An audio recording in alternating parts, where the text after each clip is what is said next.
Daugavpils aktīvi gatavojas Ziemassvētku un jaunā gada sagaidīšanai. Visa mēneša garumā no 1. decembra līdz 9. janvārim ieskaitot, var ne tikai apbrīnot svētku dekorācijas, bet arī apmeklēt dažādus pasākumus.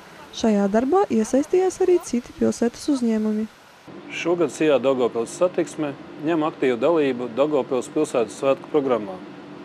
Mēs piedāvājam pilsētas iedzīvotājiem un tās viesiem īpašus braucienus ar retro tramvaju bez maksas. Lai pastiprinātu autentiskumu mūsu retro tramvaju vagonā, mēs salonā esam nomainījuši aizkarus un sēdekļu pārvalkus. Tāpat jāatzīmē, ka Daugavpils valstspilsētas pašvaldības iestāde Vienības nams ir sagatavojusi īpašu speciālu kultūras programmu šiem braucieniem. Ņemiet dalību! Aicinam jūs! Šie braucieni notiks 3 ceturtdienas decembrī, 12., 19. un 26. datumā. Sīkāka informācija pašvaldības iestādes Vienības nams oficiālajā lapā vienībasnams.lv.